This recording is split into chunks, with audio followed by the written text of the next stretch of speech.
کچھ لوگ بڑے ہوتے ہیں اس لیے کہ ان کا باپ بڑا ہوتا ہے، بہت بڑے باپ کا بیٹا ہے جی، تو خود کیا ہے جی یہ امام حسین بہت ہی بڑے باپ کے بیٹے تھے، بہت ہی بڑے باپ کے، بہت ہی بڑے باپ، مولا علی شیر خدا رضی اللہ تعالی، واقعی حضرت علی جیسا شیر کوئی نہیں ہے، ہی کوئی نہیں، آئے گا ہی کوئی نہیں، ہو ہی نہیں سکتا، سوال ہی نہیں پیدا ہوتا۔ علی بہرحال علی ہے، علی بہرحال کوئی جوڑ نہیں حضرت علی کا، کوئی ساتھ نہیں۔ میرے رسول پاک نے فرمایا یہاں بھی میرا بھائی ہے وہاں بھی میرا بھائی ہے، حضرت علی کا کوئی مقابلہ کر سکتا؟ اتنے بڑے باپ کا بیٹا۔ حضرت امام حسین خود بھی بہت ہی بڑے تھے، امام حسین خود بھی اللہ جانتا ہے بہت بڑے تھے۔ کہتے ہیں گدی پہ بیٹھ گیا اسے کوئی ضرورت نہیں، لیکن امام حسین نے ایسے نہیں کیا۔ امام زین العابدین فرماتے ہیں میرے ابا جی امام حسین فرض نمازوں کے علاوہ ایک دن میں 100 نفل ادا کیا کرتے تھے، اور ایک روایت میں فرماتے ہیں 1000 نفل پڑھا کرتے تھے۔ کتنے؟ چلو تسی 50 پڑھ لے بتاؤ تو صحیح نا کتنے؟ تو یہ جو امام حسین کا بڑا نام لینے والے ہیں یہ تو ان سے پوچھو کہ تم تو نمازیں پوری نہیں پڑھتے، اور امام کا تو تعلق ہے نماز کے ساتھ۔ 9-10 محرم کی ساری رات امام حسین کیا کرتے رہے؟ بولے یہاں لوگ دیگیں کھاتے رہتے ہیں، 9-10 کی رات چرگے کھاتے رہتے ہیں، ساری رات گوشت کھا کے گزار دیتے۔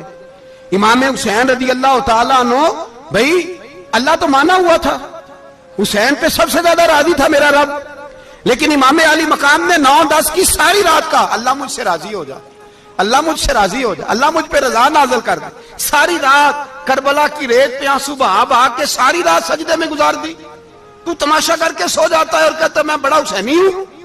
امام علی مقام بہت بڑے تھے، عبادت گزار تھے، ریاضت بڑی کرتے تھے۔ امام حسین کے گھر کا کعبہ تھا، اپنا تھا، جو شے قریب ہوتی ہے اس کی قدر نہیں ہوتی۔ سعودی عرب میں بہت سارے لوگ ابھی بھی رہتے ہیں جنہوں نے حج نہیں کیا، کہتے ادھر ہی چلے جائیں گے۔ ہمارے بہت سارے پاکستانی جن کی ڈیوٹیاں مکے میں لگ گئی ہیں، وہ کبھی ہمیں وہاں ملنے آئے تو ہم کہتے ہیں جناب آپ آتے نہیں، کہتے ہیں آتے ہیں کبھی کبھی، ان کو حرم شریف کی وہ قدر۔ لیکن امام حسین علی مقام کا کردار یہ تھا کہ مدینے سے دونوں بھائی مدینے سے پیدل جایا کرتے تھے مکے کا حج کرنے۔ کس طرح؟ انہوں نے یہ نہیں کہا ہمیں ریاضت کی ضرورت نہیں، عبادت کی ضرورت نہیں، ہم تو حضور کا خون ہے بخشے بخشائیں۔ پیدل مدینے سے دونوں شہزادے، اور اس طرح پیدل جاتے تھے، ایک دفعہ نہیں 2 دفعہ نہیں، 25 حج دونوں نے پیدل مکے جا کے ادا فرمایا۔ 25 حج۔ تجھے کبھی توفیق ہی نہیں ہوئی؟ تو جہاز پہ جانا بھی پسند نہیں کرتا، تو خیال ہی نہیں کرتا کہ کتنی قدر ہے اللہ کے گھر کی۔ 25 حج۔ اور سخاوت کا یہ حال تھا، سخاوت کا، کہ امام زین العابدین فرماتے 1,00,000 دینار سویرے آیا۔ کتنا؟ سمجھ لیں اربوں خربوں روپے آج کے حساب سے، 1,00,000 دینار۔ اور فرماتے ہیں فاطمہ کے لال دروازے پہ بیٹھ گئے پیسے لے کے، اور لوگوں کو بلا بلا کے نظر دی، فرمایا تھوڑے سے لے جاؤ، تھوڑے سے لے جاؤ، تھوڑے سے لے جاؤ، تھوڑے سے۔ فرماتے زور تک امام حسین نے لاکھوں بانٹ دیے۔ اٹھ کے اندر آئے تو میں نے کہا ابا جی کو 1 دینار بچا لیتے، آپ جب بازو اٹھاتے ہیں تو آپ کے کرتے پہ 17 پیبند لگے ہوئے ہیں، ایک کرتا ہی نیا لے لیتے۔ تو فرماتے میری طرف دیکھ کے کہنے لگے بیٹے یہ نہیں کہا کہ میں لے لیتا کرتا، لفظوں پہ غور کرنا۔ فرمانے لگے بیٹے اگر تو پہلے بتاتا تو پھر میں سوچتا، پہلے بتاتا تو پھر بھی میں یہ نہیں کہا رکھ لیتا، پھر بھی میں سوچتا رکھنا ہے کہ نہیں۔ امام حسین نے سخاوت کی، عبادت کی، ریاضت کی، قرآن پڑھا، تلاوت کی، درگزر کیا، پیار کیا۔ امام حسن کی بات ہے، ایک لونڈی آئی، ہمارے ہاں تو شہزادوں کا اللہ ہی حافظ ہے نا، شہزادے وہ کسی کے بھی ہوں، یہ جو ہمارے سیاستدانوں کی شہزادے ہیں یہ ہم نے خراب کیے ہوئے ان کی گاڑیوں کے پیچھے بھاگ بھاگ کے، اس لیے تباہ ہو گئے۔ پیروں کے شہزادے یہ خراب ہو گئے سارے، اس لیے کہ پیچھے بڑا بھاگتے ہیں۔ امام حسن کے پاس ایک لونڈی تھی، وہ دودھ لے کے آئی، دودھ گرم تھا، آپ کے اوپر گر گیا، اور وہ تھی بھی اسی طرح کی، اکثر کام بے دھیانی میں کرتی تھی، کنیز تھی گھر کی۔ دودھ گرا تو وہ کانپنے لگی کہ میں نے کئی غلطیاں کی، اب تو بہت سخت غلطی ہے، گرم دودھ امام پہ پڑ گیا۔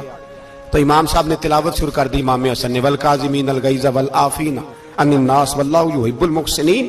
فرمایا جو غصہ پی جائیں اور لوگوں کو معافی دے، ان سے تو اللہ محبت فرماتا ہے، ان سے تو اللہ پیار کرتا ہے۔ امام صاحب نے اس لونڈی کو فرمایا جا تو اللہ کی رضا کے لیے آزاد ہے، جا تو آزاد ہے، اب تو لونڈی نہیں۔ اتنا بڑا اخلاق تھا کہ جو دیکھے نا، میرے استاد گرامی ایک دفعہ میرے گھر آئے، حضرت محدث سے باولپور سے 3000 کتاب کے مصنف، بہت بڑے عالم، میرا چھوٹا بھائی بوتل پلانے لگا تو بوتل دی تو کپڑوں پہ ڈال دی، استاد صاحب کا سارا جبہ بھر گیا، کہنے لگے جزاک اللہ، بارک اللہ، اللہ مزید فزید، اللہ علم دے، فضل دے۔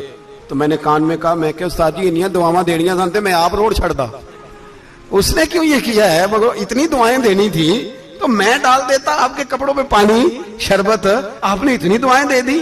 بزرگ جلال کا مزاج نہیں، وہ شہزادے ہوتے ہیں جن کی طبیعت پہ ناگوار گزرتا ہے کہ یہ کیسے ہوگا۔ یوں امام حسین امام حسن نے کسی جگہ بھی شہزادے بن کے وقت نہیں گزارا، اور میرے نبی پاک نے بھی انہیں شہزادے نہیں بنایا۔ ہم سب کے بچے شہزادے ہیں، جتنے بھی ہم ہیں نا۔ میرا بچہ جی منہ سے بات نکالتا ہے تو میں پوری کر دیتا ہوں، پھر بھی نافرمان ہے۔ میں نے کہا اسی لیے نافرمان ہے، اگر آدھی پوری کرتے اور آدھی نہ کرتے تو اسے پتا ہوتا کہ کہیں صبر بھی کرنا ہے۔ ہمارا بچہ روٹی نہ پکے تو گھر میں ٹی وی بھی توڑ دیتا ہے، اس کی اماں کھانا ٹائم پہ نہ پکائے تو برتن توڑتا ہے۔ کیوں؟